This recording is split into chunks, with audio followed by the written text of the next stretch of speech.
Recording. Good. Well, sekali lagi bagi yang barusan bergabung, selamat datang di teori perancangan kota dan morfologi kota.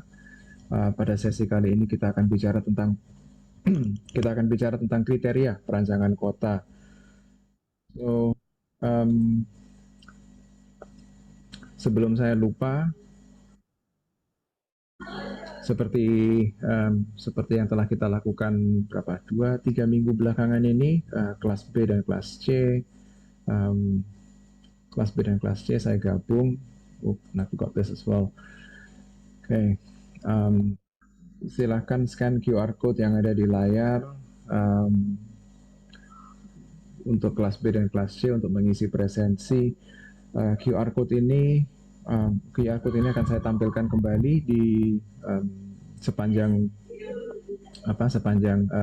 perkuliahan ini bergulir, karena kita masih kurang sekitar 30-an peserta. So, bagi teman-teman yang sudah scan, good. Kita bisa sambil jalan. Hang on, I need to get something sorted out. Good. So, yeah, just in case you forgot, kalau memungkinkan untuk menyalakan kamera, silakan menyalakan kamera kalian selama bandwidth memungkinkan, begitu ya. Pastikan mic dalam keadaan diam atau mute, dan gunakan fitur raise hand untuk berinteraksi di kelas, kecuali saya mengizinkan untuk unmute secara langsung. Oke, sesi kali ini saya akan bicara soal lagi-lagi saya akan bicara soal kriteria perancangan kota. Tapi sebelum masuk ke kriteria itu sendiri, saya ingin bertanya dulu kepada teman-teman sekalian. Coba perhatikan keempat gambar yang ada di layar saat ini. Ada 4 produk yang berbeda. Satu-satunya kesamaan di antara keempat produk ini adalah semuanya adalah hasil dari proses kreatif kegiatan merancang. So, semuanya adalah hasil proses desain, begitu ya. Nah, jika saya minta kalian untuk menilai sebuah produk hasil rancangan, bagaimana kira-kira kalian akan menilainya? Ini 4 random objects, begitu ya, empat objek yang secara acak. Yang satu adalah hasil desain interior, yang lainnya adalah kendaraan. Entah kenapa saya nemunya at random ketika saya ketik product design, yang muncul adalah seperti ini, gitu. So, kalau saya meminta kalian untuk menilai keindahan salah satu di antara objek ini, misalnya mobilnya. Saya bukan keindahan, saya ingin kalian menilai desainnya. Bagaimana kalian menilai desain sepeda? Bagaimana kalian menilai desain sepeda motor? Bagaimana kalian menilai desain sebuah mobil, atau desain sebuah ruangan seperti ini? Kira-kira gimana? You can type, kalian bisa ketik pendapat kalian di chat, atau gini deh. No, hold that thought. So, menilai sebuah desain. Bagaimana kalian menilai sebuah desain? You've got these 4 products in front of you. Kalian ada 4 produk di depan kalian. Apakah kalian akan menilainya berdasarkan keindahan atau estetikanya, atau mungkin dari segi efisiensi dan nilai ekonomisnya, atau kombinasi dari fungsi dan estetika, atau kombinasi dari estetika dan nilai ekonomi. Four different objects, dan silahkan kalian memilih bagaimana kalian menilai desain tersebut dari keempat objek, atau nggak perlu empat objek itu tadi. Kalau misalnya ada sebuah produk atau sebuah produk, sebuah um, hasil karya rancangan begitu ya, bagaimana kalian akan menilainya? Silakan merespon melalui pollf.com/pranandanapi179, dan pilih A untuk keindahan atau estetika, B kalau kalian menilai sebuah desain dari nilai efisiensinya atau nilai ekonomisnya, atau C kalau kalian memilih atau menilai sebuah desain itu dari segi fungsi dan estetikanya, atau D kalau kalian menilai sebuah desain itu dari estetika dan nilai ekonomisnya. Dia boleh cantik desainnya, tapi selama dia murah saya mau. Tapi or maybe dia mungkin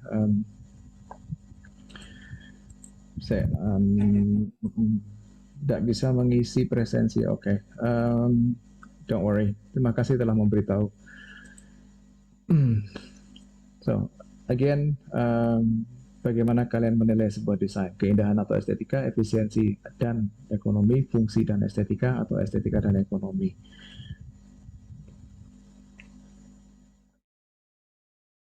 Oke, sudah ada 13, sudah ada 15 yang merespon, 16.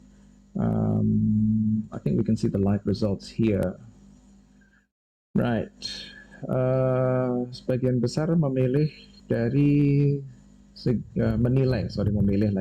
menilai dari segi fungsi dan estetika. Well, mobil yang tadi misalnya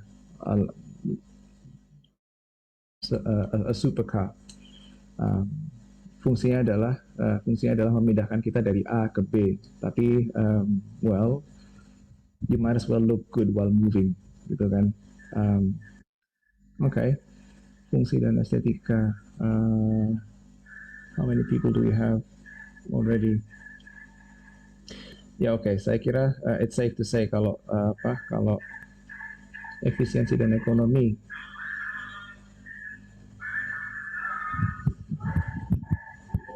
saya kira cukup aman untuk mengambil kesimpulan bahwa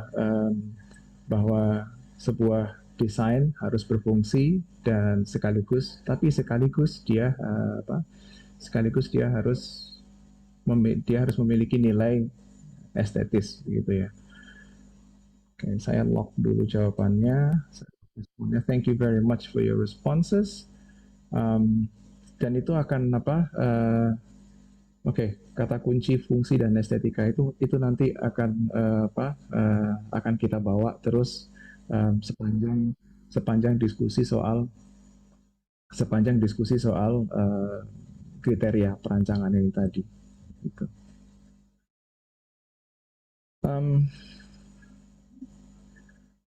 Kriteria perancangan setidaknya ada dua, kriteria terukur dan kriteria tidak terukur. Sebagai bonus hari ini saya juga akan menyinggung sedikit tentang dokumen rencana tata bangunan dan lingkungan RTBL. Terus mumpung saya ingat, saya tadi pagi dititipi pesan oleh Pak Ardi dan Pak Yusuf untuk menyampaikan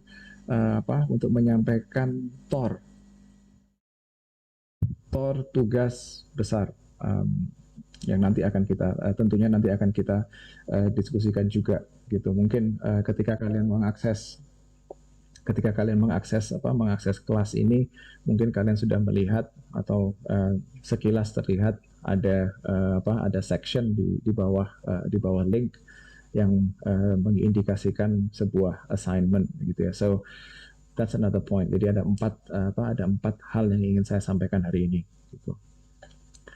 Oke, seperti yang disampaikan tadi, fungsi dan estetika.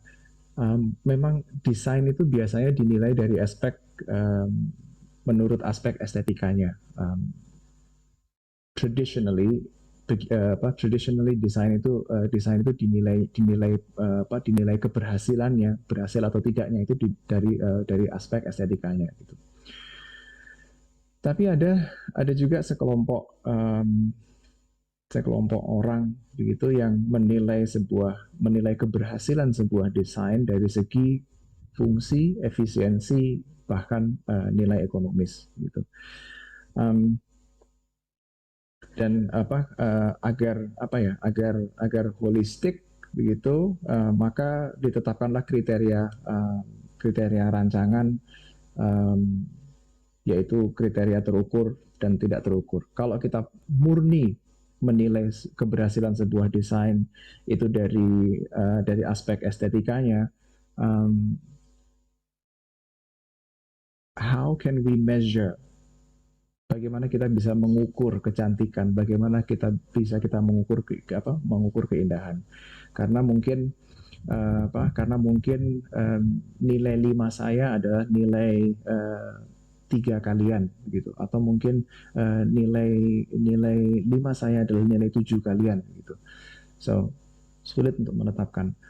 Oleh sebab itu di samping kriteria tak terukur seperti estetika tadi, juga diperlukan kriteria-kriteria yang terukur gitu. Nah, orang-orang yang memiliki kecenderungan teknis begitu ya, atau memiliki engineering inclination begitu, atau kecenderungan terhadap hal-hal yang berbau teknis begitu, tentunya mereka akan menilai keberhasilan sebuah desain dari segi fungsi dan efisiensi gitu. Saya nggak peduli sepeda itu rupanya kayak gimana, saya nggak peduli sepeda motor itu kayak gimana rupanya, pokoknya dia bisa berfungsi, dia irit dan lain sebagainya begitu ya, dia irit tahan banting, dan dia bisa membawa saya dari titik A ke B, B ke C dan seterusnya dengan aman dan nyaman. Tuh. Nah, itu adalah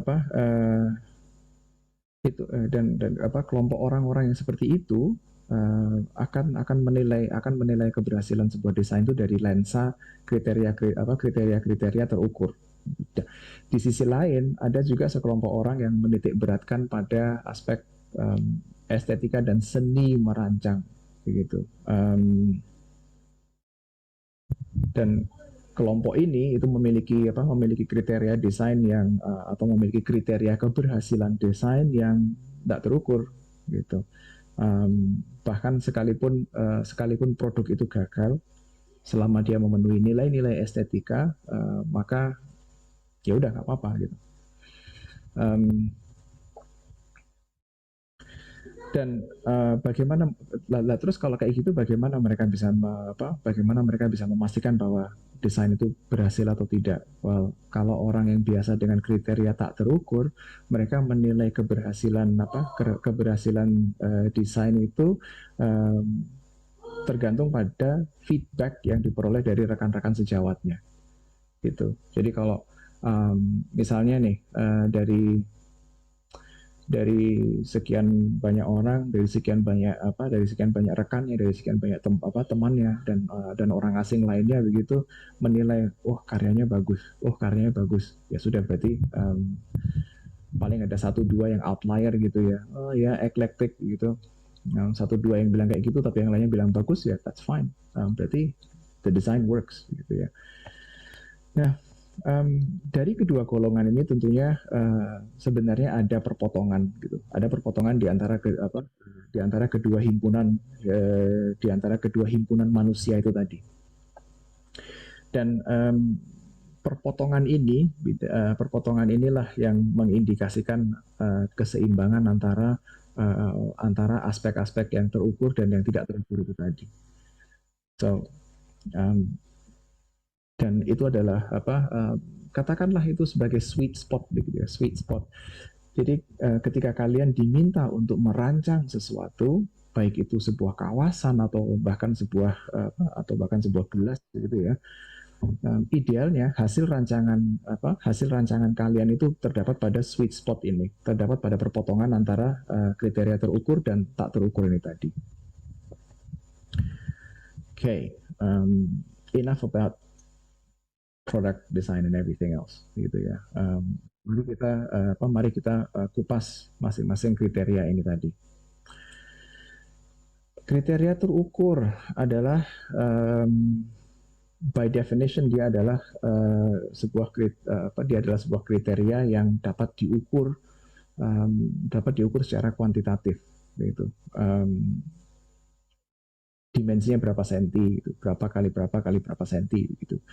Terus kemudian bobotnya berapa dan lain sebagainya. You get the idea, gitu. Dan sebagian dari kriteria yang terukur ini sudah dibahas pada pertemuan sebelumnya ketika kita bicara soal komponen-komponen atau elemen-elemen perancangan kota. Kalau lupa, there's the link. Silahkan mengakses rekaman kuliah minggu lalu. Rekaman ini juga ada di Classroom. Sebagai tambahan dari elemen-elemen fisik yang saya sampaikan minggu lalu, ada juga tambahan kriteria alam, seperti intensitas matahari, terus kemudian kecepatan dan arah angin, curah hujan, terus kemudian kondisi geologis, daya dukung tanah dan lain sebagainya. Itu semua adalah elemen-elemen alam yang bisa diukur. Curah hujan berapa milimeter, intensitas matahari itu berapa, suhunya berapa, dan lain sebagainya. Tapi itu semua, elemen-elemen alam itu semua berada di luar kendali kita. Itu ya. Walaupun mereka berada di luar kendali kita, tapi karena mereka terukur, maka kita dapat mempertimbangkan atau menggunakan angka-angka itu tadi, hasil pengukuran itu tadi, untuk mengadaptasi hasil rancangan yang kita lakukan, gitu. Oh iya, saya sampai lupa ngomong, ada satu aspek alam lagi yang bisa diukur dan di luar kendali kita, yang berhubungan dengan curah hujan, yaitu aspek hidrologi. Aliran air dan surface runoff dan lain sebagainya, gitu. So komponen-komponen ini atau alam dan lingkungan fisik yang sudah ada, yang pre-existing, itu mempengaruhi atau patut kita pertimbangkan. Mengapa saya mengatakan lingkungan fisik yang pre-existing atau yang existing? Karena sebagai perencana atau sebagai perancang kota itu biasanya kita jarang sekali mendapatkan kanvas yang kosong, kecuali kalau seperti private developer, let's say grup-grup tertentu yang membangun kota-kota baru itu, mereka memiliki atau mereka mendapatkan kanvas yang kosong. Tapi most of the time kita akan merevitalisasi sebuah kawasan, atau kita akan memodifikasi sebuah kawasan. So, not a blank slate, bukan kanvas yang kosong.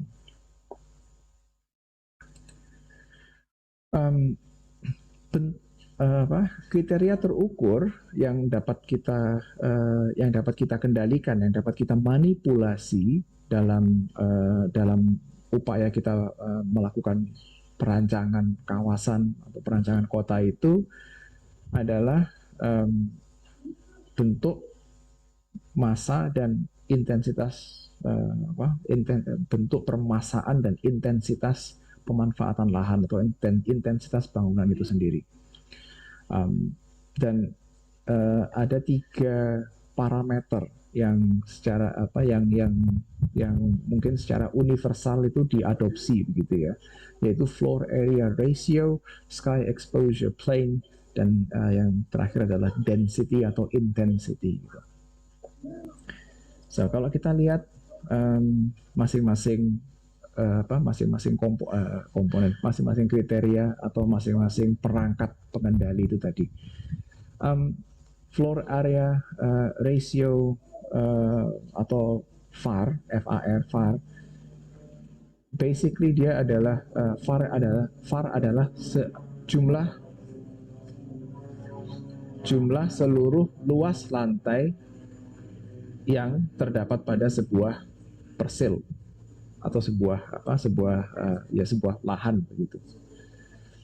Jumlah seluruh luas lantai yang terdapat pada sebuah persil dibagi luas persilnya itu sendiri. So kalau misalnya di dalam contoh ini bangunannya satu lantai, tapi dia memiliki coverage atau tingkat ketertutupan sebesar 100%. Berarti floor area rasio luas lantainya dan luas lahannya adalah 1:1, maka floor area rasionya adalah 1 gitu. VAR, total floor area dibagi total lot area gitu. Kalau seandainya floor area rasionya 1 tapi dia hanya 50% cover, maka mungkin bangunan tersebut akan bertransformasi menjadi bangunan 2 lantai. 2 stories, 2 lantai, 50% cover, floor area rasio 2 kali 50% tetap 1. Dan begitu pula bangunan 5 lantai dengan cover 20%. 10 lantai dengan cover 10%. Jadi kalau seandainya floor area rasionya ini adalah 2, covernya 20%, maka ini kemudian berubah menjadi 10-story building begitu. So floor area rasio kurang lebih seperti itu penjelasannya. I think it's pretty straightforward begitu ya. Floor area rasio atau koefisien luas, koefisien luas bangunan, KLB. Gitu. Parameter yang kedua adalah Sky Exposure Plane atau SEP. SEP ini adalah sebuah bidang imajiner, gitu. Sebuah bidang imajiner dengan posisi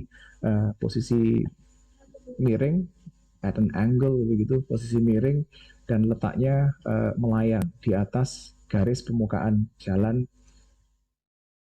Di atas garis permukaan jalan dan di atas garis permukaan persil. Jadi posisinya melayang begitu. Sky Exposure Plane ini atau SEP ini itu mendikte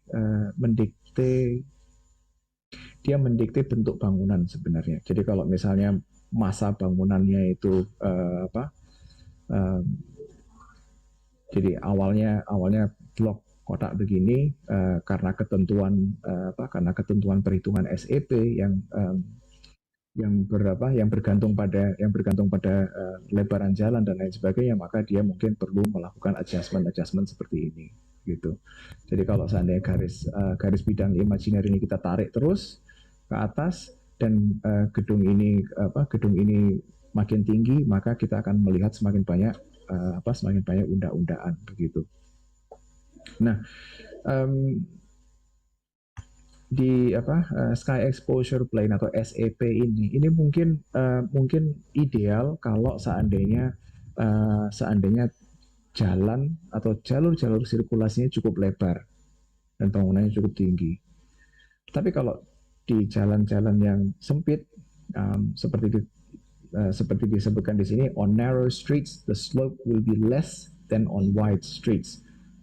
Jadi semakin sempit dia, slope ini sebenarnya makin tegak gitu. Sehingga mungkin kalau misalnya kita bicara desain kawasan kampung padat begitu ya, SEP ini nggak akan ada gunanya. Percuma kita ngitung SEP, udah nggak usah dipakai gitu aja. So Kemudian let's go on to the next one, density atau land use intensity gitu. Nah, kepadatan atau density, it's simple, adalah jumlah orang. Kalau kita bicara soal kepadatan penduduk, maka dia adalah jumlah orang per luas bidang horizontal. Atau kalau kita ngomong soal kalau kita ngomong soal lingkungan terbangun, maka jumlah unit ruang terbangun per luas bidang horizontal gitu. Nah, kalau kita kombinasikan kepadatan atau density ini dengan VAR dan SEP, maka kita akan memperoleh perangkat dasar yang lazim digunakan oleh para perancang kota pada umumnya begitu. Namun ada yang beranggapan bahwa kombinasi tersebut itu kurang efektif. Seperti yang saya sampaikan tadi, SEP aja. SEP itu kalau di jalan yang sempit, maka dia nggak akan dia tidak akan menjadi dia bukan tool yang ideal, dia bukan perangkat yang ideal untuk menata ketinggian atau setback bangunan di jalan-jalan yang sempit. Sehingga jalan kampung, chuck it away gitu. Udah, throw SEP away, karena kita nggak akan pakai.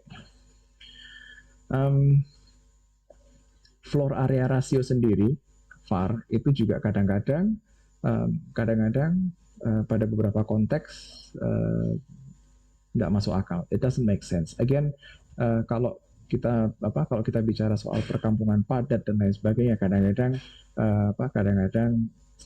perangkat-perangkat seperti ini itu tidak dapat berfungsi sebagaimana mestinya gitu. Ada yang kemudian merumuskan sebuah skala numerik. Skala numerik yang seperti yang dilihat pada slide ini adalah land use intensity chart atau tabel atau diagram land use intensity yang dikembangkan oleh Urban Land Institute atau ULI gitu. Dan skala numerik ini dirancang untuk mengukur intensitas pemanfaatan lahan atau land use intensity gitu. Dan yang keren dari skala ini, but I still don't really know how to use this, to be honest gitu. Skala ini menganalisis hubungan antara bangunan atau lingkungan yang terbangun dengan lahan yang tersedia. Dan skala ini turut menentukan luasan yang harus disediakan untuk fungsi-fungsi tertentu seperti luasan untuk lahan, luasan untuk sirkulasi atau jalan, luasan untuk ruang terbuka, luasan untuk parkir dan lain sebagainya gitu. I think this is an interesting tool, tapi ini dikembangkan oleh Urban Land Institute. Di dalam bukunya Shirvani tidak terlalu detail disebutkan perangkat ini digunakan pada studi kasus apa gitu. Namun beberapa kota besar itu mengeluarkan atau merancang perangkat-perangkatnya sendiri gitu. Jadi kriteria rancang kota untuk New York, khususnya Wall Street gitu. Ketika mereka akan melakukan ekspansi terhadap lot atau persil nomor 60 Wall Street gitu. Saya kira karena kepadatan kota New York itu sendiri, maka mereka perlu perangkat yang sesuai. So they came up with their own set of criteria. Mereka menciptakan kriterianya sendiri. Seattle juga sama, karena kebutuhan atau mungkin konteks lokasinya, karakteristik lokasinya dan lain sebagainya. Seattle mengeluarkan yang namanya floor area district. Dia mengatur dia mengatur dia mengatur ke ketinggian bangunan dan jarak atau setback dari jalan menurut menurut ketinggian bangunan itu sendiri. So Seattle punya sendiri, New York punya sendiri, terus kemudian Urban Land Institute bikin tool sendiri. Kira-kira kesimpulan apa yang kemudian bisa kita tarik dari kriteria terukur ini? What do you think? Okay.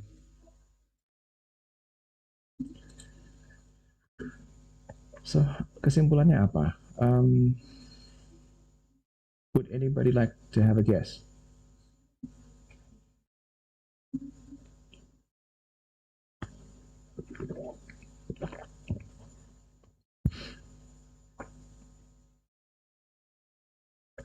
Ada dua contoh kota besar yang yang membuat kriterianya sendiri-sendiri. Terus saya juga menyebutkan bahwa ada beberapa perangkat yang mungkin tidak kompatibel dengan beberapa karakteristik lingkungan terbangun di kota-kota besar di Indonesia. Kira-kira kesimpulan apa yang bisa kita tarik dari keterangan tadi?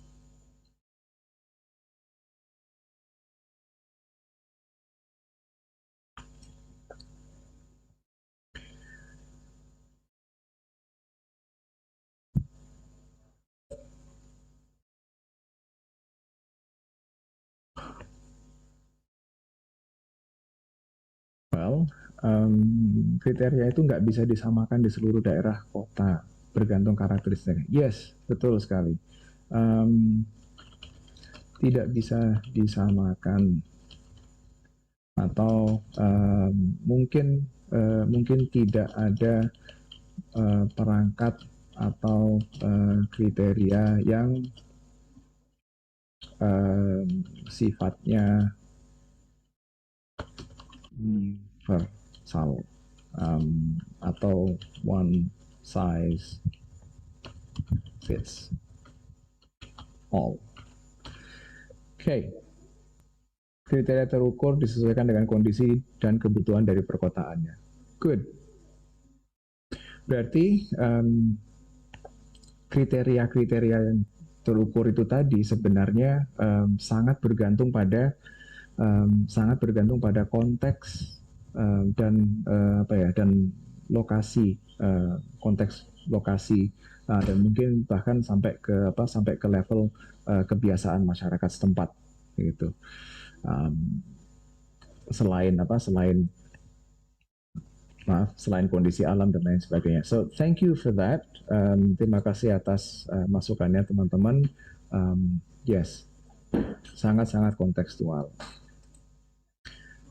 Oke, bagi yang belum sempat mengisi presensi, silahkan scan QR code-nya. Bagi yang kesulitan, just let me know. Silahkan japri melalui chat dan we'll sort it out. Gitu. Oke. Itu adalah kriteria tak terukur sampai itu adalah kriteria terukur. Moving on ke kriteria yang tidak terukur. Kalau tadi saya bilang bahwa aspek keindahan atau estetika itu adalah bagian atau adalah salah satu bentuk dari kriteria tak terukur, maka kriteria tak terukur ini sangat bergantung pada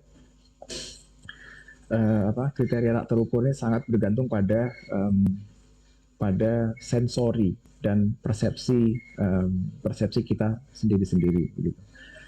Saya kemarin dengan teman-teman dengan kakak kelas kalian yang sedang mengambil praktek perancangan kota, kita main sebuah permainan yang saya namai mengapresiasi karya seni gitu. And it was interesting to say the least begitu. Kita semua melihat foto yang sama tapi sensori dan persepsinya itu beda-beda. Pengalaman dan persepsinya masing-masing itu berbeda-beda. Now, dari tadi saya menyinggung kriteria soal kriteria terukur dan tak terukur dan sayangnya kriteria yang saya tampilkan selama ini dan terus kemudian keterangan-keterangan di perkuliahan sebelumnya itu kebanyakan melihat ke barat, khususnya Amerika dan sebagainya. Well, khusus untuk perkuliahan ini saya iseng menelusuri adakah scholar akademisi di Indonesia ini yang telah merumuskan kriteria terukur tak terukur untuk perancangan kota di Indonesia. Ya, karena saya saking penasarannya, saking inginnya saya memastikan keberadaan kriteria rancang kota yang dirumuskan untuk konteks Indonesia. Saya melakukan penelusuran singkat menggunakan kata kunci perancangan kota, rancang kota, merancang kota, kriteria rancang kota, dan kriteria perancangan kota. Karena kelima kata kunci yang saya pakai dalam bahasa Indonesia, maka hasil yang muncul ya tentunya semuanya dalam bahasa Indonesia gitu. Dan hasil search ini juga meng-highlight studi kasus dan penulis dari Indonesia. Gitu. Well, saya menemukan hampir 1.000 karya tulis, baik itu berupa buku, jurnal, proceeding, blog dan lain sebagainya begitu ya. Hampir 1.000 karya tulis gitu. Tapi hanya 5 artikel yang memiliki fokus baik itu di dalam judul maupun di dalam abstraknya yang memiliki fokus terhadap kriteria perancangan. Dan itu bukan kriteria rancang kota seperti yang kita sampaikan saat ini begitu. Tapi itu adalah kriteria perancangan jalur pedestrian ramah pejalan kaki gitu. Terus atau kriteria perancangan ruang publik ramah anak dan lain sebagainya gitu. Jadi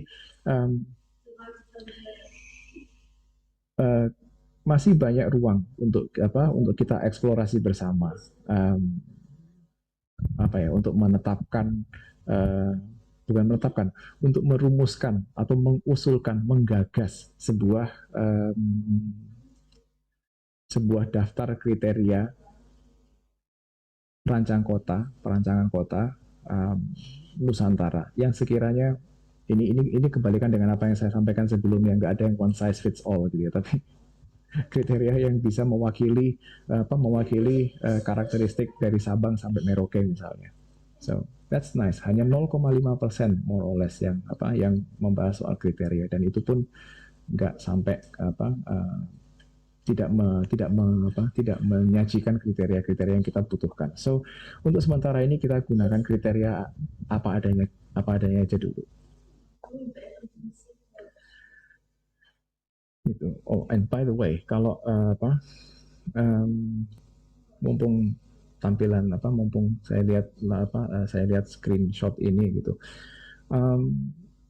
Harzings Publish or Perish. Software ini sangat ringan dan sangat bermanfaat, khususnya bila kalian ingin menelusuri atau mencari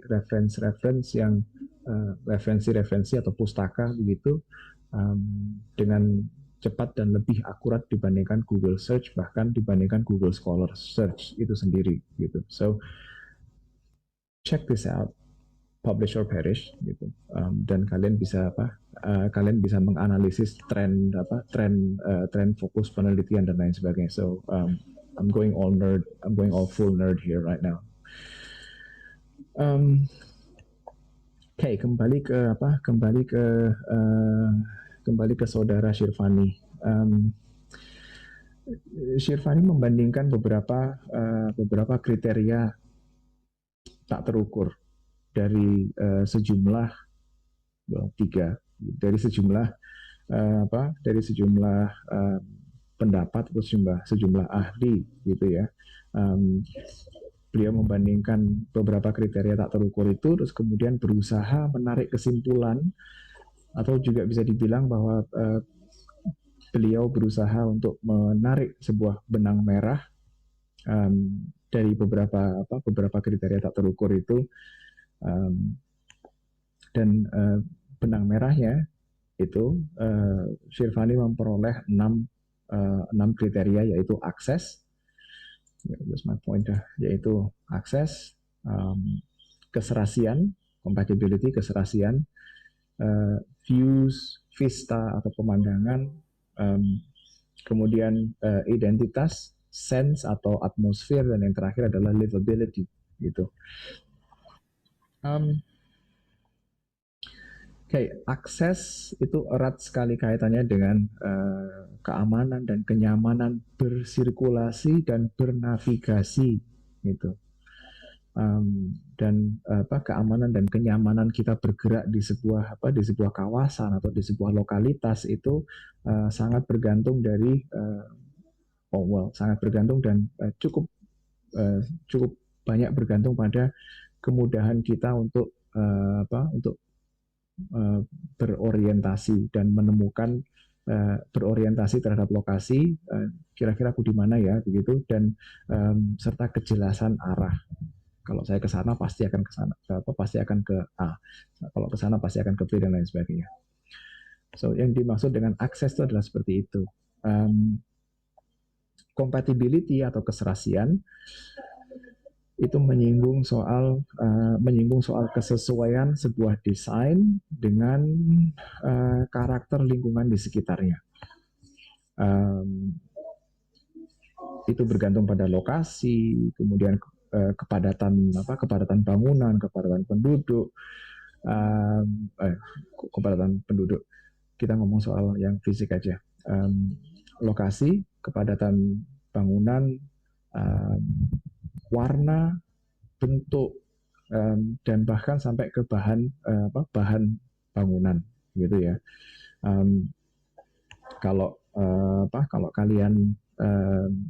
kalian nanti ketika menginjak ke praktek perancangan kota, kemudian dapat studi kasus perancangan di kawasan heritage, maka compatibility ini adalah isu yang cukup isu yang cukup besar gitu.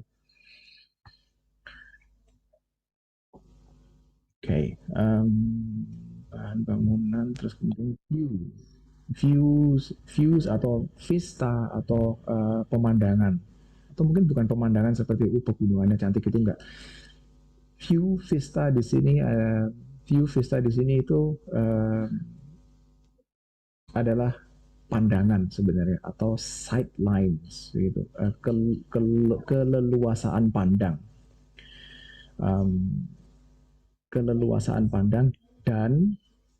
dan juga view ini erat kaitannya dengan akses dan keserasian itu tadi. Kalau mungkin kalian masih ingat komentar saya minggu lalu tentang tentang kendaraan yang parkir di tepi jalan, dan bagaimana kendaraan yang parkir itu mengganggu view, mengganggu vista, dan sehingga merusak, dalam tanda kutip gitu ya, sehingga merusak atmosfer kota tua gitu. Kriteria berikutnya adalah identity. Identitas kawasan ini terbentuk dari elemen-elemen fisik lingkungan, arsitekturnya, terus kemudian kontur atau kontur geografisnya, kontur tanah dan elevasi. Kemudian identity ini juga dibentuk oleh kegiatan masyarakat setempat atau kebiasaan masyarakat setempat.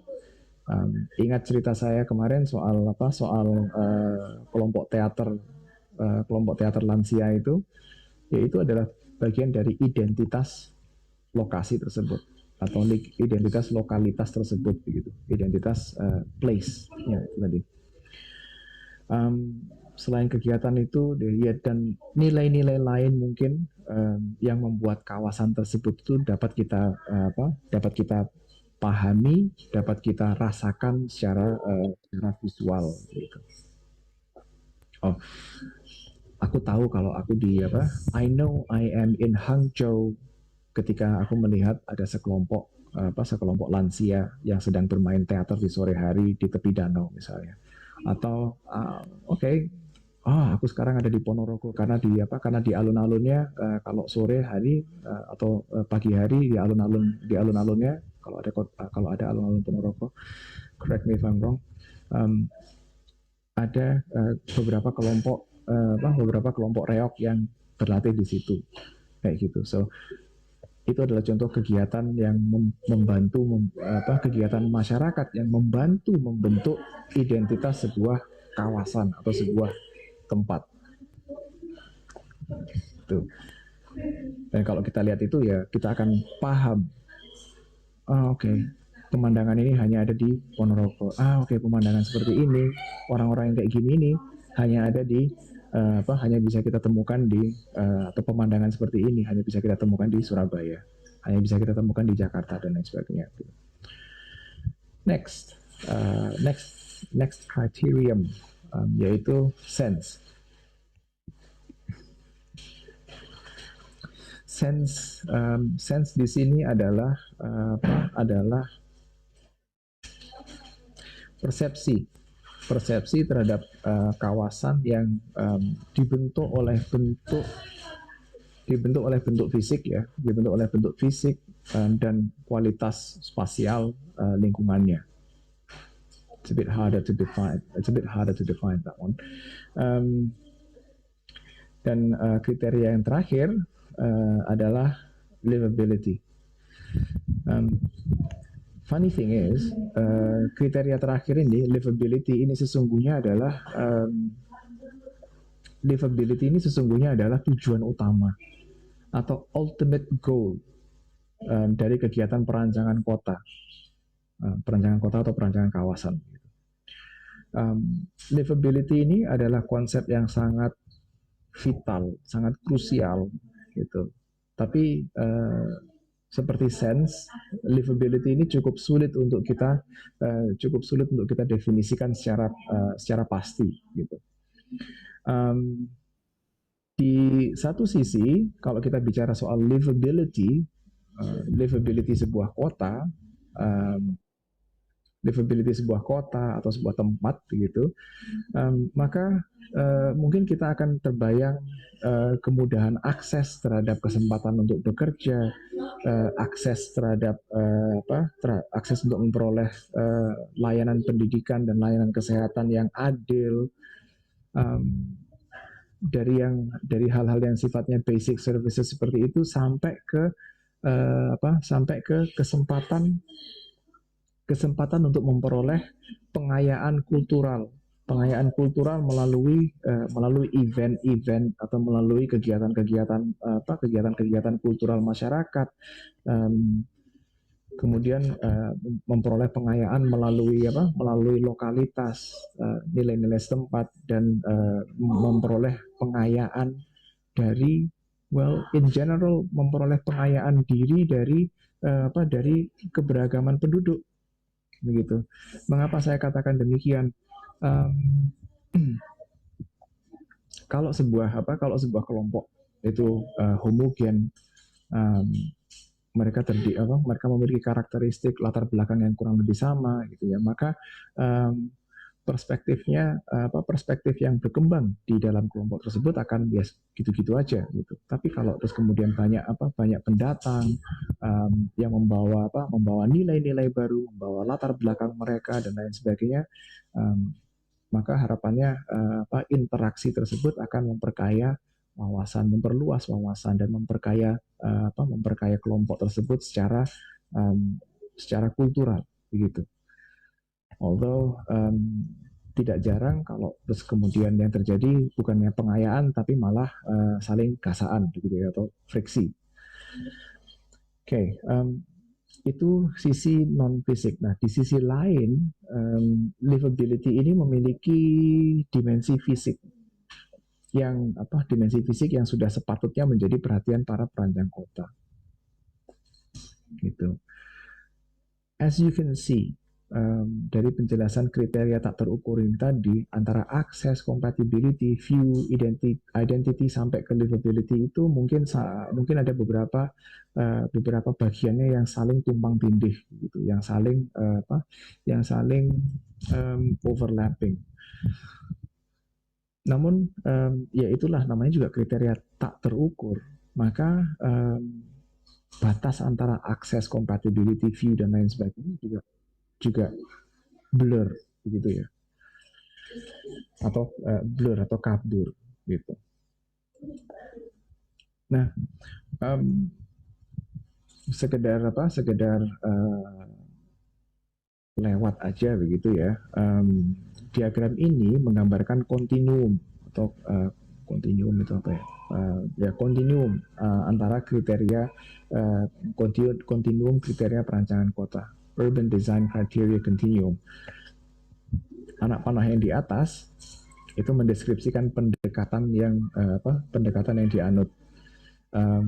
Semakin ke abu-abu, assemblage visual itu berarti dia semakin semakin tak terukur, gitu. Semakin ke kanan atau semakin ke merah, rationalized, functional, gitu. Rasional, fungsional, maka dia penggunaan kriteria terukurnya itu semakin dominan, gitu. Itu adalah dua sisi yang cukup ekstrim, namun seringkali kita menemukan diri kita itu dalam posisi yang di tengah-tengah ini. Kadang-kadang ada pada beberapa aspek atau pada beberapa hal mungkin kita akan cenderung ke yang sifatnya rationalized, karena pendekatannya rasional, maka yang diutamakan adalah nilai-nilai fungsionalnya. Dia efisien, dia efisien, dan kenyamanan pun dapat dihitung. Kenyamanannya pun dapat diukur. Semakin ke tapi di sisi lain kadang-kadang ada situasi di mana kita mungkin udahlah, dia tidak terlalu dia fungsinya tidak terlalu bagus. Dia tidak terlalu efisien, tapi karena pengaruhnya yang tidak terlalu signifikan, maka mungkin kita bisa lebih fokus ke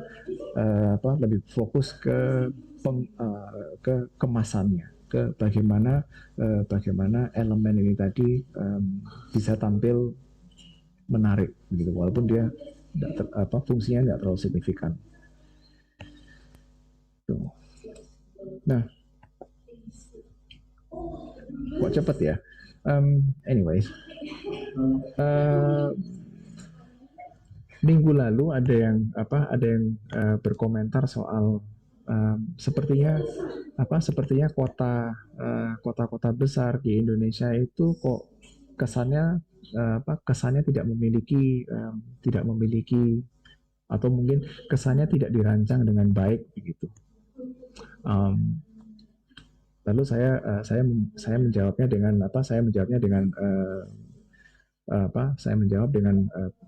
adanya panduan tata bangunan dan lingkungan yang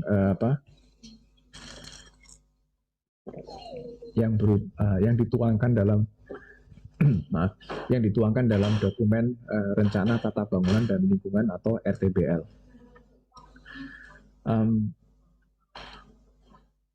RTBL ini itu diatur di bawah Peraturan Menteri PU nomor 6 tahun 2007. Peraturan Menteri tersebut itu secara khusus memberikan panduan penyusunan dokumen RTBL, gitu. Nah, by definition, RTBL ini adalah panduan rancang bangun suatu lingkungan atau suatu kawasan begitu ya, yang yang dimaksudkan untuk mengendalikan pemanfaatan ruang, penataan bangunan juga, dan pemanfaatan lingkungan.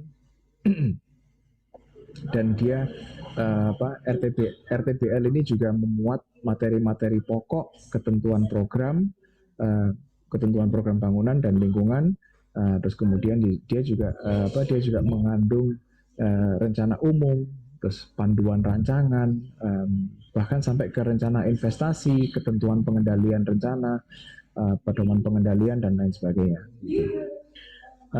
Dokumen RTBL ini memuat materi-materi pokok RTBL dari hasil identifikasi, dari hasil proses identifikasi, perencanaan dan perancangan suatu kawasan gitu. Dan di dalamnya di dalam dokumen RTBL ini juga menyinggung soal identifikasi dan apresiasi konteks lingkungan, terus kemudian program-program peran masyarakat, bagaimana masyarakat dapat dilibatkan dalam dalam pengembangan tata bangunan dan lingkungan ini gitu.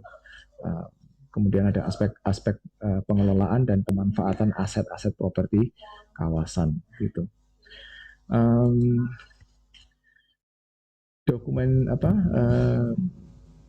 Dokumen RTBL itu memiliki kedudukan yuridis dalam hierarki peraturan dan perundangan daerah itu seperti demikian gitu.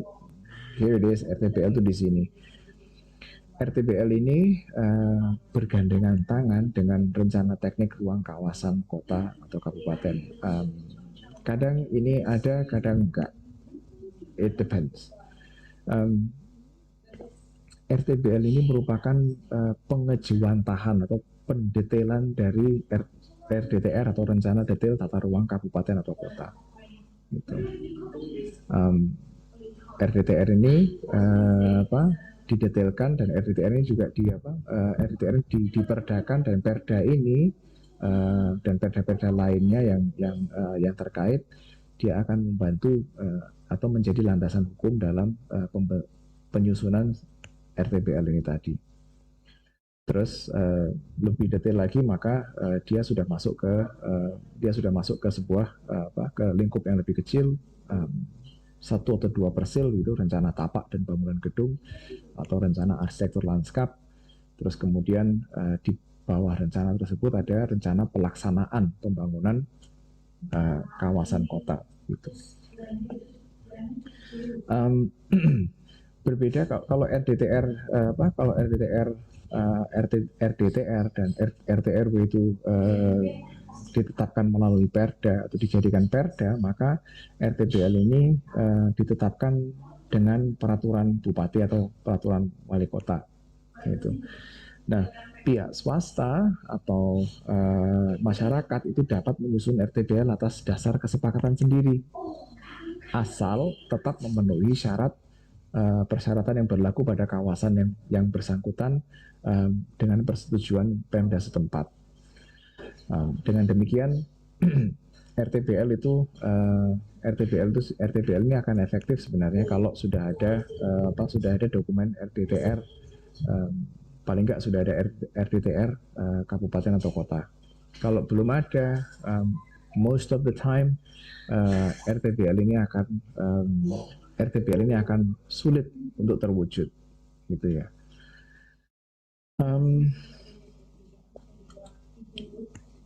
RTBL itu sendiri, RTBL itu tidak berdiri sendiri dalam penyusunannya, begitu ya. Karena seperti pada diagram sebelumnya ini, RTBL ini lebih operasional dibandingkan RDTR, tapi dia belum seoperasional itu gitu. Sehingga RTBL itu masih perlu dukungan dari peraturan-peraturan dan pedoman-pedoman lainnya yang relevan gitu ya. Undang-Undang 26 2007 sudah jelas gitu, itu adalah payung dari dari seluruh kegiatan teknis atau kegiatan penataan ruang gitu. Terus kemudian RTBL itu sendiri didukung oleh undang-undang tentang bangunan dan gedung, kemudian undang-undang tentang jalan, undang-undang tentang perumahan dan kawasan permukiman, dan lain sebagainya. Sungai, kalau misalnya kebetulan kawasannya itu adalah dilalui sungai, atau kawasannya berupa atau berada di dekat daerah aliran sungai dan lain sebagainya gitu ya. Dan seperti yang saya sampaikan tadi, panduannya itu atau pedoman penyusunan rencana tata bangunan atau RTBL ini ada di Permen PU. However, kalau pengen mencari kalau pengen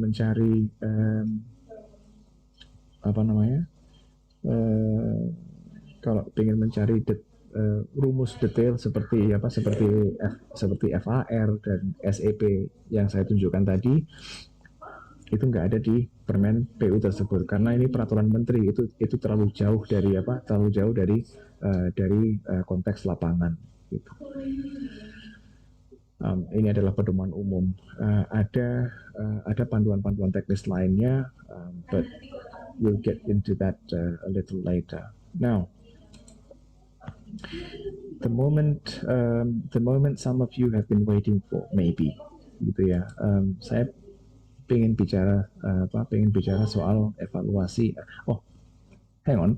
Sebelum ngomong soal evaluasi, soal tugas. Adakah yang ingin berkomentar atau bertanya seputar kriteria tadi, atau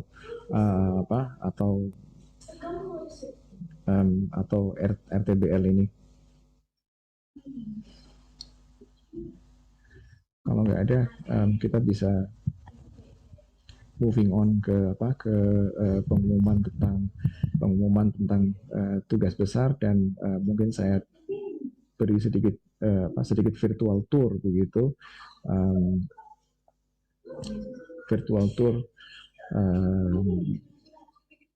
ke classroom, khususnya ke bagian pengumpulan tugas besarnya. Or you can save the questions for a little later gitu. So, sekilas term of reference atau TOR tugas. Tugas besar ini terdiri atas dua komponen utama. Yang pertama adalah penyusunan laporan inventarisasi elemen rancang kota. Yang kedua adalah presentasi laporan itu tadi. In a nutshell, secara singkatnya, inventarisasi yang dilakukan adalah pendataan fakta, potensi, dan masalah yang berhubungan dengan 8 elemen rancang kota yang dicetuskan oleh Shirvani: guna lahan, bentuk dan permasaan bangunan, sirkulasi dan parkir, ruang terbuka, jalur-jalur pedestrian, dan signage pendukung kegiatan, dan upaya preservasi dan konservasi dan lain sebagainya gitu.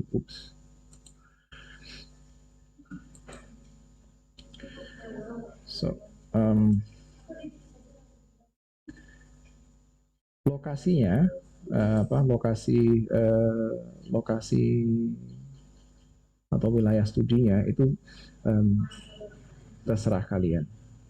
Satu kelompok terdiri atas, kita ada berapa ini? Ada 67 people.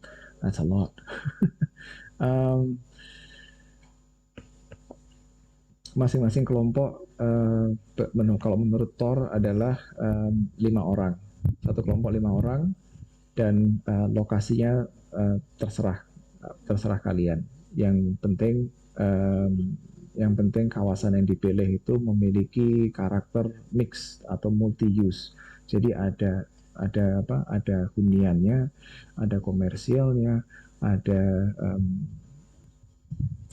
kalau bisa ada pendidikan, peribadatan, dan lain sebagainya. Jadi campuran gitu. um, ketentuan soal ketentuan teknis seputar laporan yang disusun dan substansinya ada di Classroom gitu. Um, Lalu untuk presentasinya, um, untuk menghindari technical glitch seperti mic yang tiba-tiba tidak mau berfungsi, atau kemudian koneksi atau jaringan internet yang tiba-tiba terputus pada saat presentasi dan membuat kalian semua panik. Maka kami memutuskan untuk untuk melakukan presentasi dalam bentuk rekaman.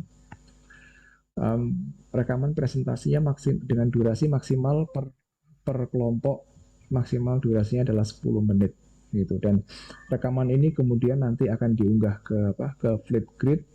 Link ada di Classroom. Nanti nanti kita akan jalan-jalan ke Classroom untuk melihat Flipgrid. Bagi yang belum pernah menggunakan Flipgrid, mungkin akan saya tunjukkan one or two videos yang sudah dilakukan oleh teman-teman kalian di mata kuliah lain yang saya ampu begitu. Kurang lebih dalam video ini mengandung ada 4 komponen: pendahuluan, inventarisasi itu sendiri, kemudian potensi dan permasalahan, dan yang terakhir penutup gitu. Jelaskan tentang wilayah studi yang dipilih dan mengapa wilayah tersebut dipilih gitu. Terus kemudian secara singkat sajikan hasil inventarisasi. Kalau ada hal-hal yang belum disinggung di dalam laporan dan sekiranya perlu disinggung, maka di video inilah ya kalian bisa menyampaikannya gitu. Kemudian jelaskan potensi dan isu atau permasalahan yang teridentifikasi. Terus yang terakhir ditutup oleh kesimpulan. Kalau kalian bisa menarik kesimpulan dari hasil inventarisasi dan identifikasi potensi dan permasalahan, atau ringkasan dari apa yang telah disampaikan, dan tentunya jangan lupa untuk menutupnya dengan ucapan salam atau paling enggak terima kasih telah menonton video ini atau sejenisnya gitu. So sebelum kita tour the classroom, saya ingin mengingatkan kembali untuk mengisi presensinya. If you haven't done so, here's your chance, and we can come back to this a bit later. Kita jalan-jalan ke classroom aja sebentar. Hang on, let me just end the slideshow.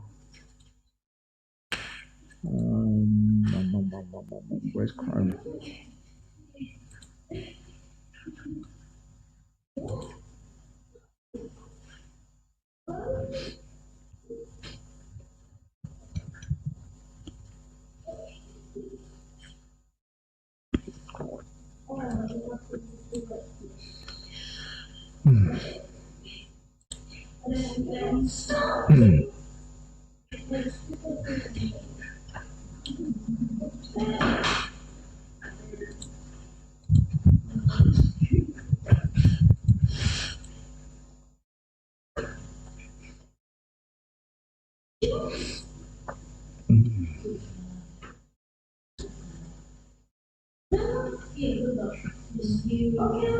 Saya nggak perlu saya tunjukkan salah satu kelas saja deh, soalnya nggak toh kelas B dan C sekarang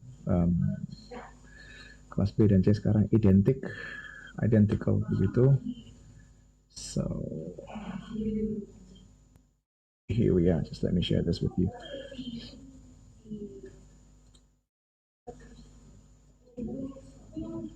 Screen Chrome. Oke, semoga semua sudah bisa melihat layar saya. Di sini di bawah heading elemen dan unsur perancangan kota ini kalian bisa menemukan keterangan lebih lanjut seputar TOR tugas inventarisasi ini, baik itu TOR laporan um, maupun TOR apa namanya presentasi gitu. Ada dua dokumen terpisah di dalam folder ini. Gitu. If you want to see it, then there. Dan di file name-nya tertera bobot dari masing-masing tugas. Although saya perlu cek lagi dengan Pak Ardi soal pembobotan antara laporan dan rekaman presentasi ini tadi.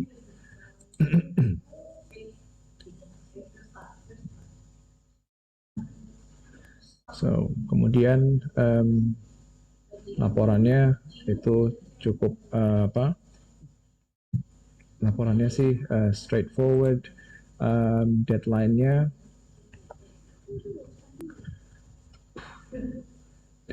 adalah hari Kamis 14 Januari pukul 4 sore. Jadi kalau dihitung mulai hari ini, kalian praktis punya waktu sebulan untuk menyelesaikan laporan ini, gitu ya. Terus untuk lalu untuk presentasinya, kalian bisa mengakses Flipgrid dari Classroom seperti ini.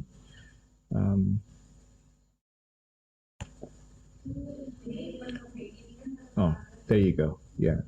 Kadang-kadang ini terjadi kalau seandainya method not muncul error message seperti ini, don't worry, buka tab baru dan langsung langsung masukkan flipgrid.com dan jangan lupa untuk mengcopy kode join code ini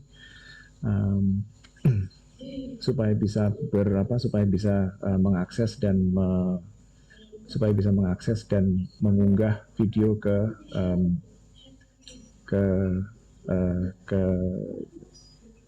kelompok ini, begitu. Video yang diunggah topik diskusi ini atau upload space ini sifatnya moderated, jadi video-video yang diunggah video-video yang diunggah ke dalam halaman ini akan kami moderasi terlebih dahulu sebelum kami publish supaya dapat ditonton diakses dan ditonton oleh khalayak luas, begitu. Well, khalayak luas di sini adalah saya, Pak Ardi, Pak Yusuf, dan teman-teman sekelas, begitu. So we're not going to make this public or global, although mungkin at some point kita akan membuatnya terbuka, open to access, gitu. Okay, that's that. Mungkin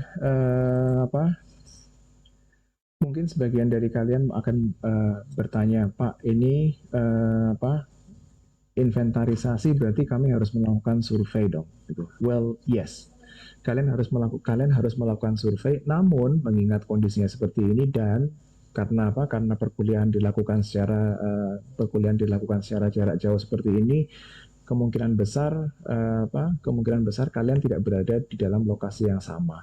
Maka survei untuk kebutuhan inventarisasi ini dapat kalian lakukan secara virtual tentunya.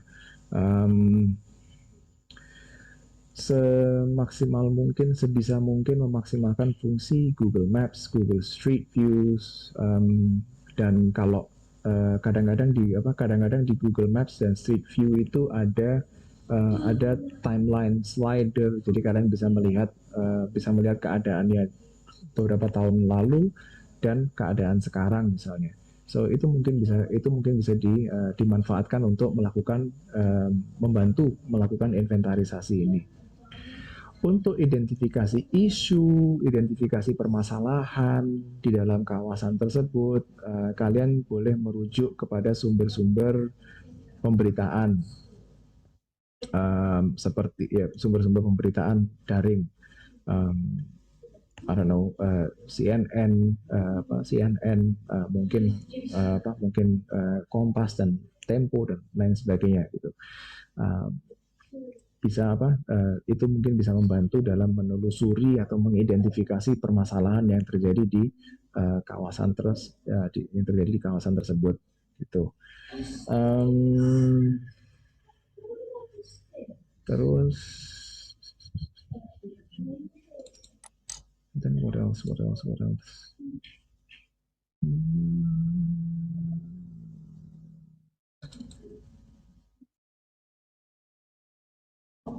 Terus apa lagi ya? What else was I about to say? Kayaknya itu sih yang bisa saya sampaikan seputar materi dan tugas. Selebihnya mungkin ini this might help sebelum kalian download. So ini adalah tugas inventarisasinya. 8 elemen urban design, suatu koridor atau suatu blok kawasan begitu. Lokasinya itu terserah, bebas, kalian boleh memilih lokasi manapun, kampung halaman sendiri, Surabaya, Bandung, Bogor, Jakarta, wherever, Makassar mungkin begitu. Terserah lokasinya di mana. Yang penting koridor atau blok tersebut adalah bagian dari sebuah kawasan fungsional gitu. Misalnya kayak kawasan mixed use di segitiga Tunjungan, dari mana? Dari mulai Jalan Tunjungan, putar balik ke putar balik Tembong Malang, dan kalau belok kanan ke arah BP Junction, roughly segitiga Tunjungan itu kan memuat ada perkampungan di situ, ada kegiatan perdagangan dan jasa di situ, terus ada apa lagi di situ? Well, it's a lot of things gitu ya. Ada kegiatan rekreasional di situ, ada beberapa hotel juga di situ. So it's a mix of different functions, a mix of different activities gitu. Itulah yang dimaksud dengan kawasan fungsional itu tadi. So carilah kawasan yang more or less seperti itu, lalu kalian lakukan inventarisasi komponen-komponen ini tadi gitu. Pak, kalau seandainya di dalam lokasi tersebut ada komponen yang yang non existent gitu, atau yang nggak ada atau yang hilang begitu, bagaimana? Ya nggak apa-apa. Gitu. Namanya juga apa adanya kok. Jadi ya sedapatnya gitu. Kalau mungkin kalau seandainya lokasi kalian itu terdiri atau didominasi oleh perkampungan yang padat, mungkin ruang terbukanya nggak ada gitu. Ruang terbukanya sangat minim, ya nggak apa-apa. Mungkin itu bisa disampaikan sebagai isu atau permasalahan. Masalahnya di situ nggak ada ruang terbuka. So, not a problem. Sistematika kelompok menentukan lokasi sendiri dengan berkonsultasi pada dosen, dan kelompok diharapkan memilih selain contoh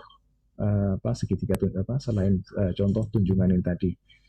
You can pick Surabaya, tapi bukan kawasan segitiga Tunjungan. Ya, sistematika, terus kemudian diwajibkan berkonsultasi sekurang-kurangnya 1 kali kepada dosen pengampu, kepada saya Pak Yusuf atau ke Pak Ardi. here's the thing.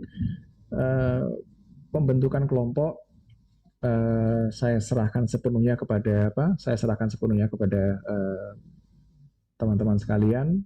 Yang jelas setiap kelompok terdiri dari more or less 5 orang.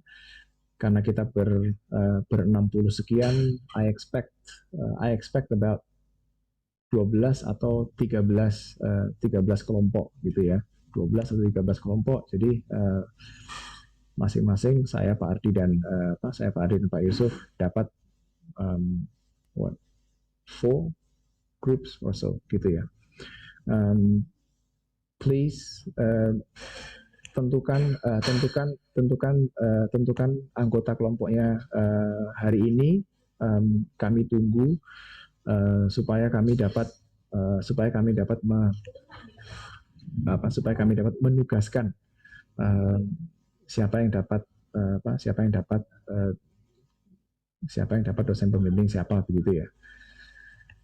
Itu saya rasa komting atau perwakilan masing-masing kelas sudah punya nomor kontak saya. Silakan disampaikan melalui WA daftar kelompoknya, karena ya saya sebenarnya lebih suka lewat email. Sayangnya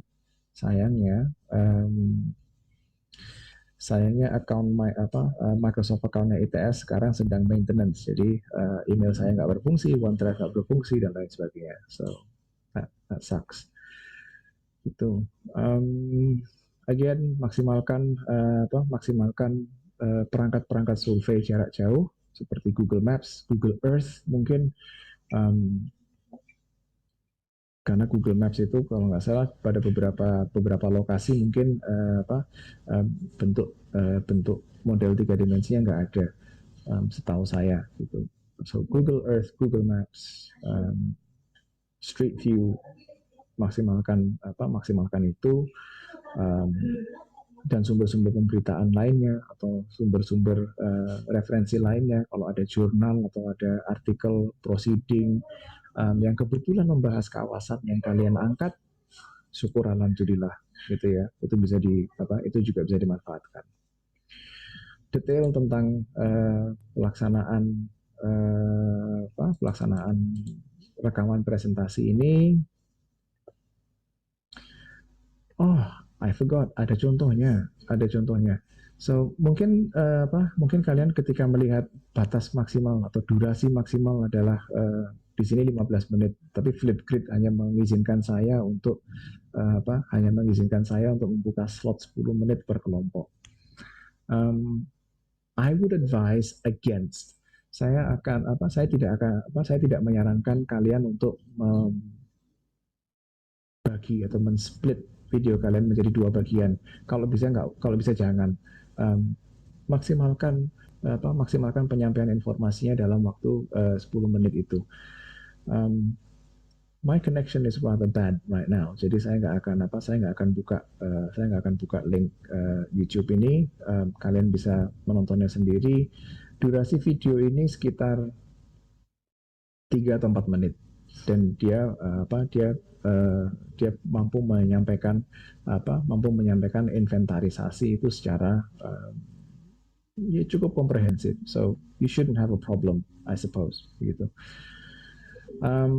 Berbeda dengan laporan. Kalau laporan tadi kan dikumpulkan tanggal 17, kalian punya waktu sampai tanggal 21 Januari untuk mengumpulkan untuk mengunggah rekaman presentasi. Sama seperti laporan, minimal asistensi sekali,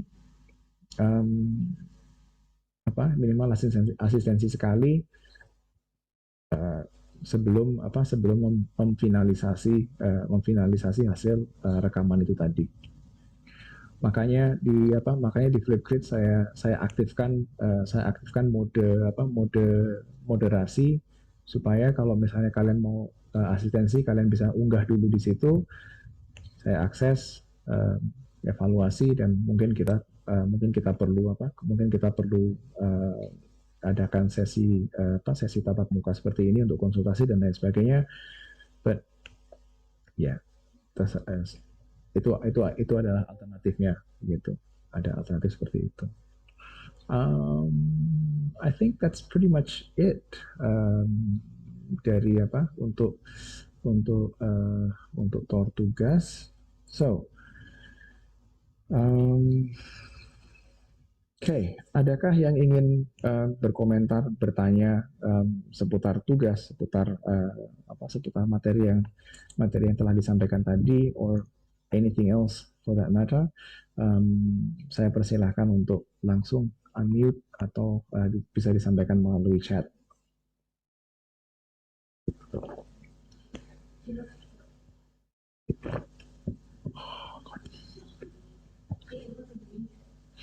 Pak, permisi Pak, saya izin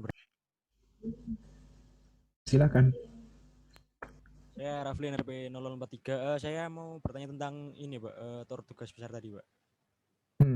Silakan. Untuk yang presentasi video itu apakah kita cuma mempresentasikan hasil dari laporan kita atau kita tetap bikin PowerPoint Pak untuk presentasinya Pak?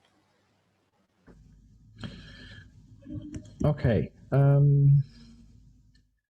Wah, astaga. Rafli, fotonya Rafli itu mengecoh. Kaget aku, sampean. Oh iya Pak.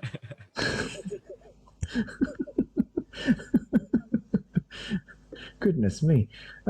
Well, terserah kalian mau merekam apa, mau merekam slideshow yang diberi voice over, atau kalau misalnya kalau misalnya PD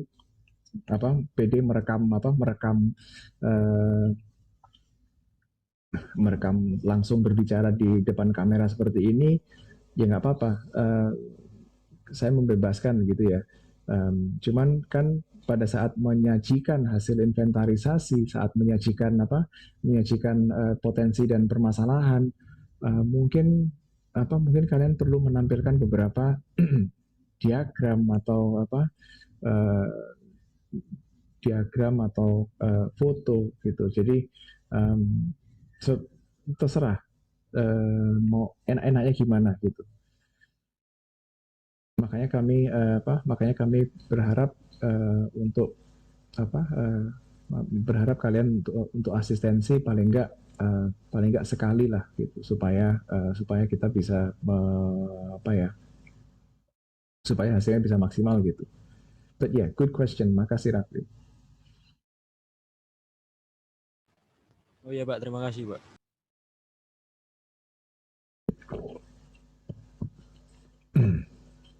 Oke, ada lagi yang ingin ditanyakan?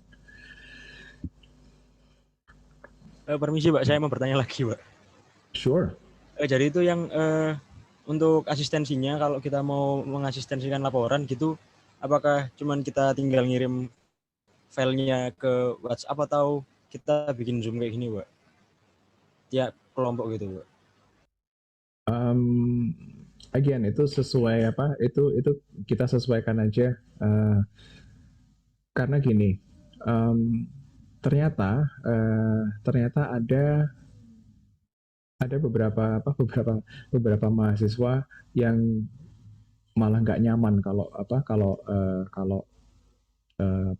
asistensi secara kolektif kayak gini ya gitu. Baik itu untuk pekerjaan kelompok, apalagi untuk pekerjaan individu. So kalau memang perlu ketemu seperti ini, ya kita bikin janji untuk bertemu. Kalau misalnya cukup dengan mengirim dokumen untuk saya coret-coret, saya anotasi begitu, saya komentari dan sebagainya, ya monggo. Enaknya gimana gitu ya. Untuk untuk yang metode komentar dan coret-coret itu tadi sejauh ini cukup efektif di kakak-kakak kelas kalian yang menjadi bimbingan saya di seminar. Kalau ngomong soal draft, mereka cuma kirim draft ke saya coret-coret, saya balikin gitu ya, saya beri feedback, dan saya kembalikan, mereka revisi, terus hari Jumat baru kita ketemu ngomong soal itu. Tapi ya enaknya gimana terserah sih. Kalau misalnya memang perlu tatap muka, seperti seperti teman-teman yang sekarang sedang praktek perancangan kota, itu juga kombinasi. Kadang-kadang, Pak kami nggak ada waktu, PDF-nya aja ya yang dikomentarin. Ya nggak apa-apa. Kadang-kadang memang kita nggak kadang-kadang memang kita nggak ketemu, dalam tanda kutip jadwalnya nggak ketemu. Mereka pas longgar, saya nggak longgar. Begitu pula sebaliknya. So enaknya gimana lah gitu. Mau ketemuan kita bikin appointment, kalau misalnya nggak nyaman dengan model seperti ini, ya dicoret-coret aja nggak apa-apa. Pokoknya jangan sampai terus, um, jam 12 siang terus tiba-tiba Pak nanti jam 1 bisa asistensi. It's cutting it a bit too close gitu. Gitu aja. So Hamin satu lah paling nggak kalau mau janjian dulu. Oh iya, Pak. Sama satu lagi, Pak. Sure. Untuk minggu depan apakah tetap ada perkuliahan seperti ini, Pak? Atau gimana, Pak? Oh, minggu depan itu tanggal 24 ya. Seingat saya minggu depan tuh resminya adalah public holiday, bukan? Hari libur, bukan?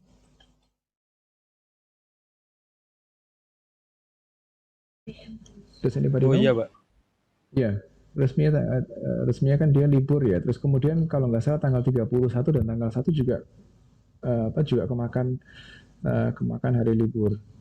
Um,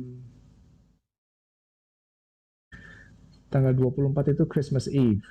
Mungkin ada sebagian dari kalian yang perlu persiapan untuk perayaan Natal dan lain sebagainya. Um, saya sih cenderung lebih condong ke yaudah kita ngikutin jadwal public holiday saja. Tapi kalau kalian menghendaki untuk masuk kuliah, ya nggak apa-apa. Enaknya gimana? So um, you can talk about that, secara kolektif gitu, uh, supaya jadwalnya nggak perkuliahannya nggak tertunda atau gimana gitu, karena sebenarnya materi perkuliahan tuh cuma tinggal tinggal satu atau tinggal dua gitu. So it's up to you. Kalau mau kuliah Christmas Eve, ya monggo. um, atau mungkin udah tanggal 24 jangan deh Pak, tanggal 31 aja misalnya. Ya nggak apa-apa, terserah enaknya gimana. Karena kita pas pas kebetulan tanggal 24 sama 31 kena dua public holiday itu.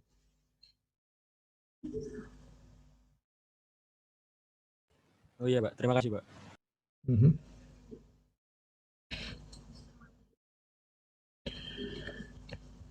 Oke,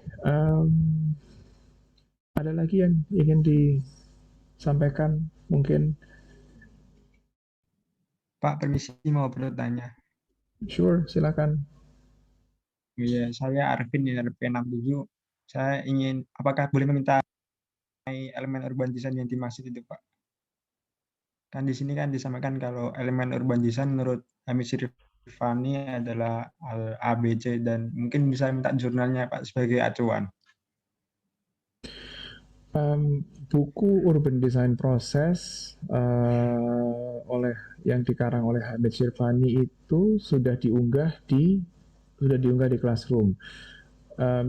Saya double check lagi deh, apakah sudah ada, harusnya sudah ada, karena yes.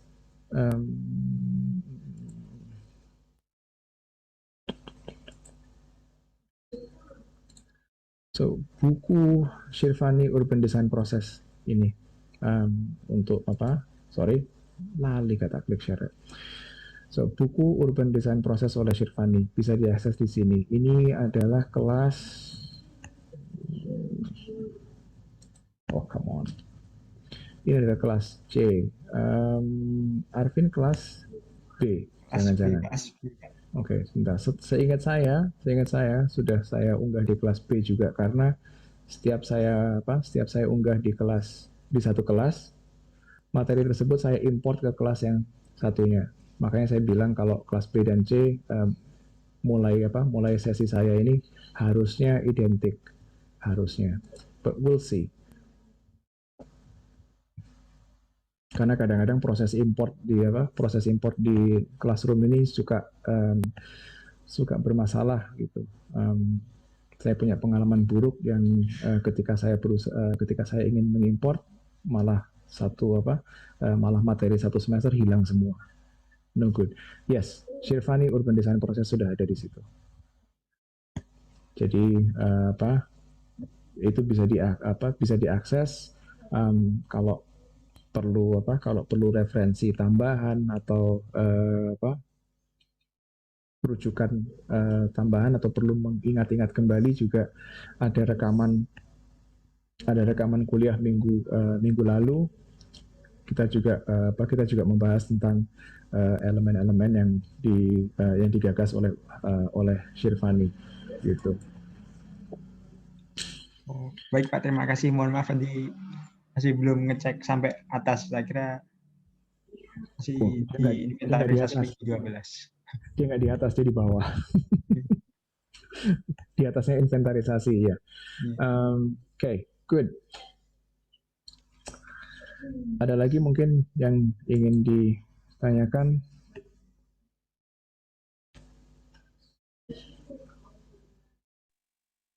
Permisi Pak.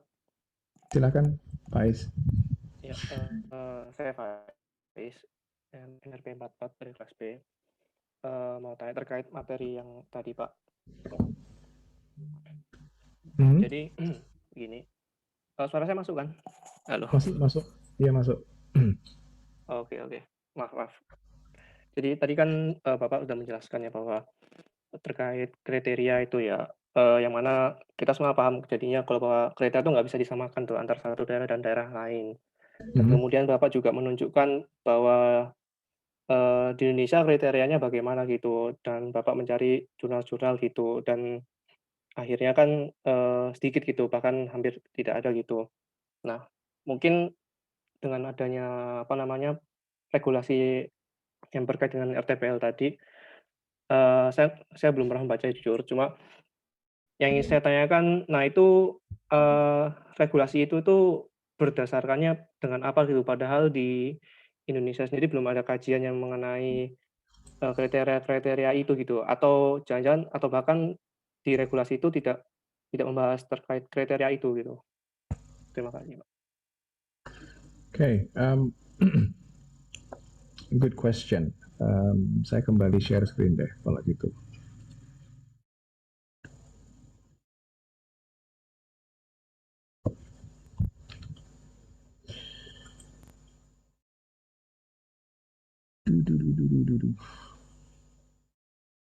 I have too many screens, I'm confused. Here we go. So, ini adalah landasan hukum yang tadi mendukung pelaksanaan atau penyusunan RTPL itu tadi. Terus kalau ini adalah kedudukan RTPL relatif terhadap peraturan dan perundangan yang lainnya begitu. Nah, masalahnya di sini kan tadi saya sampaikan kalau RTPL itu idealnya itu disusun apabila sudah ada RDTR kabupaten dan kota. Permasalahan umum yang terjadi adalah RDTR kabupaten kota ini masih banyak yang belum menyusun, masih banyak kabupaten yang belum menyusun. Sehingga kalau mau diterjemahkan ke dalam RTPL ya apanya yang diterjemahkan gitu ya. Namun pada saat akan membangun, ketika kita mengurus izin pendidikan bangunan IMB, kita juga diminta SKRK, surat keterangan rencana kota. begitu. Itu adalah satu instrumen untuk memastikan bahwa apa yang kita bangun itu tidak menyimpang dari rencana pengembangan perkotaan. Saya baru ingat soal SKRK itu, jujur aja, dan mungkin kita bisa bareng-bareng menelusuri SKRK itu berdiri di atas regulasi atau peraturan yang mana gitu. Apakah dia berdiri di atas yang Perda? Mungkin besar kemungkinan adalah Perda. Berdiri di atasnya Perda yang ditetapkan berdasarkan RT RW kabupaten atau kota gitu.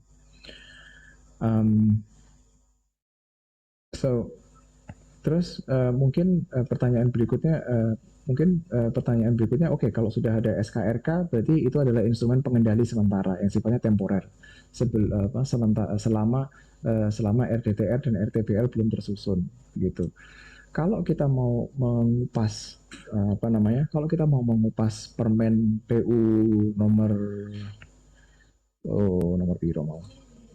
Permen PU nomor 6 tahun 2007 ini, dia hanya memuat ketentuan-ketentuan umum seperti asas-asas, terus kemudian prinsip dalam penyusunan atau penataan.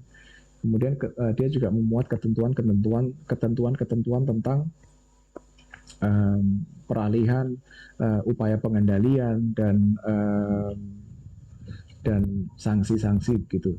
Jadi tidak ada detail teknis mengenai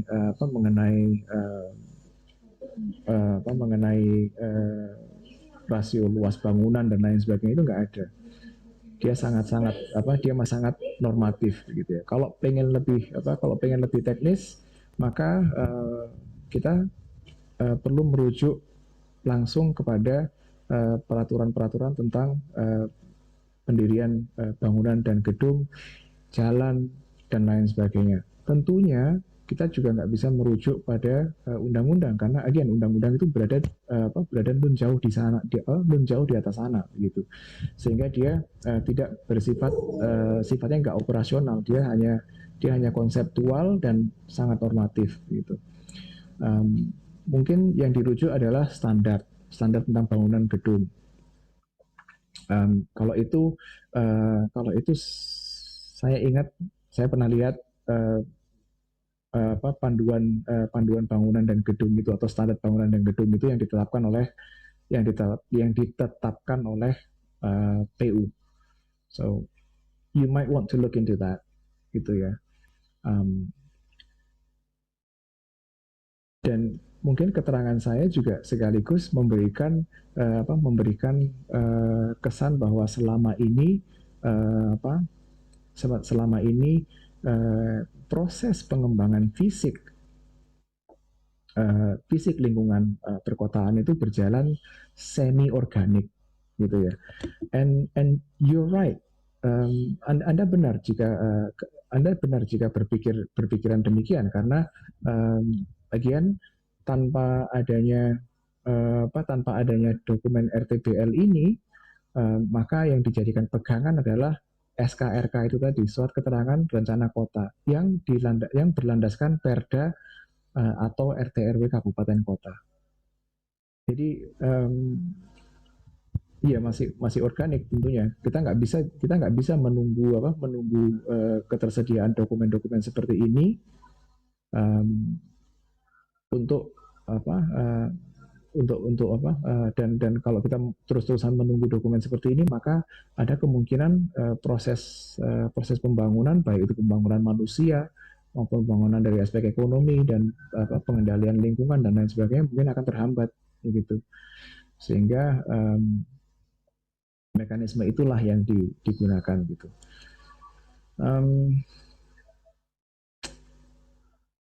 Apakah itu ideal? Saya rasa enggak. Kita juga nggak bisa terus-terusan seperti itu. Tapi pendekatan seperti itu, semi organik itu juga dikenal sebagai mungkin kalian pernah mendengar istilah ini, seperti performance zoning atau performance based planning gitu. Karena SKRK itu SKRK itu kan menyatakan bahwa oke, kegiatan yang ingin kau selenggarakan di atas lahan tersebut memenuhi persyaratan, tidak mengganggu atau tidak akan mengganggu lingkungan atau tidak berdampak secara masif pada lingkungan dan lain sebagainya gitu. So in a sense yang kita lakukan sekarang itu tidak saklek zoning begitu, tapi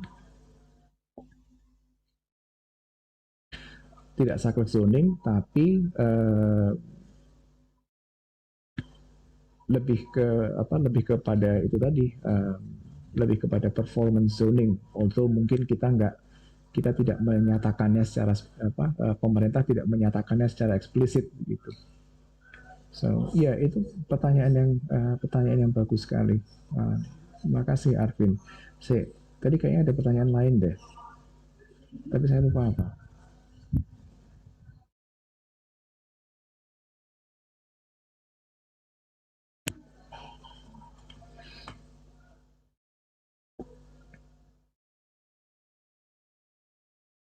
Arvin masih di situ kah? Faiz Pak tadi yang bertanya. Faiz ya, sorry. Ya. Terus, nah gini Pak, kan ada daerah yang tidak punya RTPL dan semacamnya lah. Nah berarti selama ini mereka merancang kotanya dasar keilmuannya apa gitu, apa atau nggak ada ya? Bukan dasar keilmuannya yang nggak ada, dasar keilmuannya ada. Karena bagaimanapun juga walaupun dokumen tersebut tidak ada atau belum ada, bukan berarti terus kita asal comot tenaga ahli dari asal comot gitu aja, asal comot tenaga ahli. Proses rasional yang dilakukan oleh para praktisi itu tentunya masih berlangsung. masih mengikuti faedah rasional itu, faedah rasional, pengumpulan data, analisis dan lain sebagainya, itu tetap diikutin gitu. Hanya saja yang membedakan adalah mungkin landasan yuridisnya, landasan legalnya yang agak compang-camping gitu ya. Tapi landasan keilmuannya, landasan saintifiknya tetap ada. Kalau nggak ada nanti teman-teman di IAP pada marah dong gitu.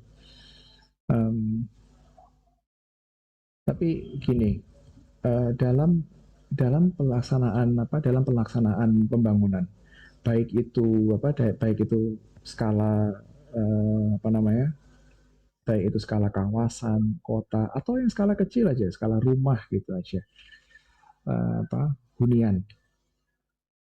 Ada pihak tenaga ahli atau perencana, perancang dan sebagainya. Ada pihak tenaga ahli, ada pelaksana, dan ada ada pemilik proyek gitu.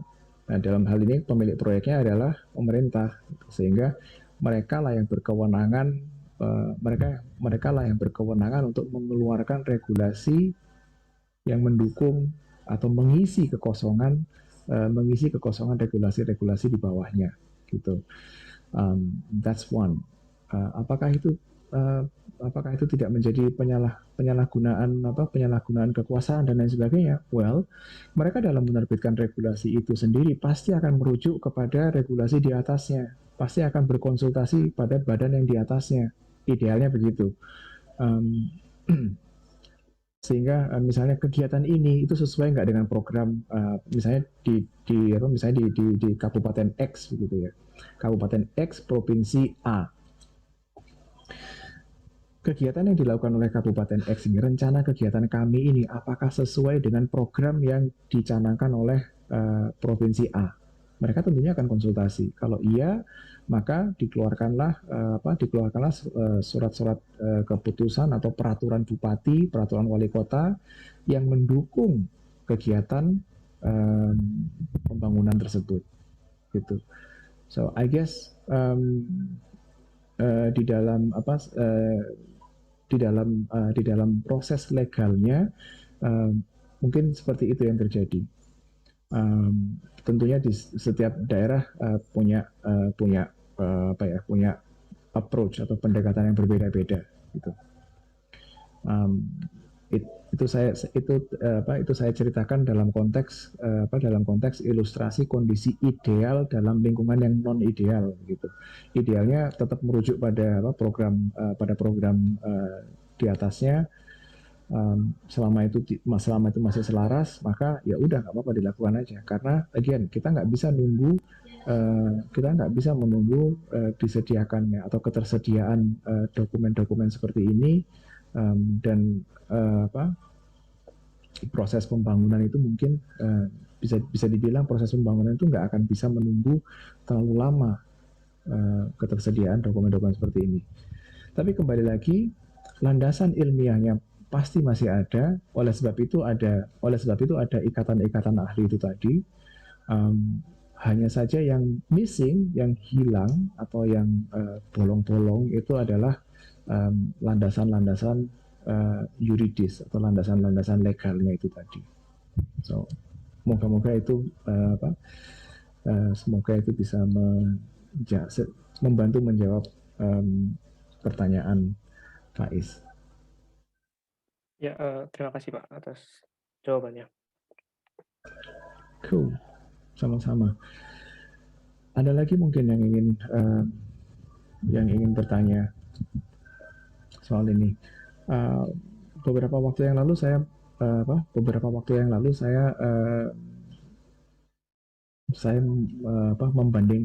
membandingkan pasal per pasal antara Undang-Undang Cipta Kerja dengan Undang-Undang 26 tahun 2007. Itu belum selesai. Tapi RDTR dan RTBL ini sendiri juga mengalami perubahan di dalam Undang-Undang Cipta Kerja tersebut. It would be interesting sebenarnya kalau saya ada waktu untuk membredel dan membandingkan pasal per pasal itu tadi dan nggak bergantung pada dan kemudian meng-cross reference dengan pendapat teman-teman yang lain gitu. Tapi saya belum sempat aja gitu yang RDTR sama RTBL ini. It should be interesting. Okay, anything else? Ada lagi mungkin?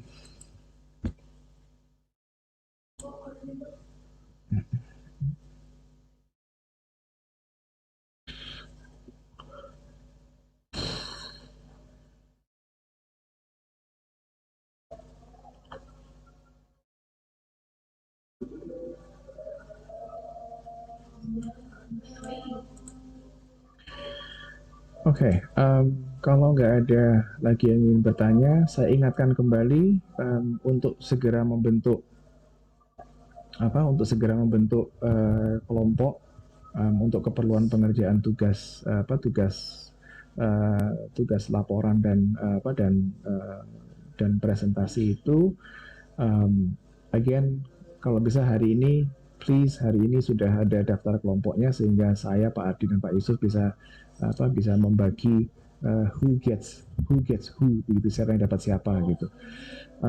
Terus kemudian berkenaan dengan public holiday yang akan kita sambut minggu depan dan minggu depannya lagi. Again, saya ingin menawarkan kepada teman-teman apabila memang ingin karena kita materinya cuma tinggal satu kalau nggak salah produk-produk itu. tinggal 1 atau 2 sehingga supaya nggak molor, supaya nggak bleeding ke minggu ke 18 dan lain sebagainya, agar ya segera diputuskan mau mengadakan sesi tanggal 24 dan tanggal 31 atau salah satunya saja gitu. So again, it's up to you. Kalau bisa keputusan tersebut agar segera disepakati gitu ya. Oke.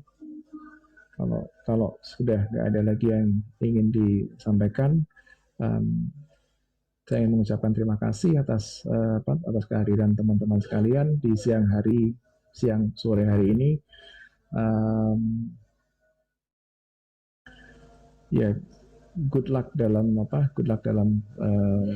penyusunan tugasnya, dan kalau seandainya kalian memutuskan untuk tidak kuliah minggu depan, maka izinkan saya dalam kesempatan kali ini untuk mengucapkan selamat merayakan Hari Natal bagi teman-teman yang merayakan. May goodwill, joy, and peace shine upon you all. Oke. Sekian dari saya. Selamat sore dan assalamualaikum warahmatullahi wabarakatuh.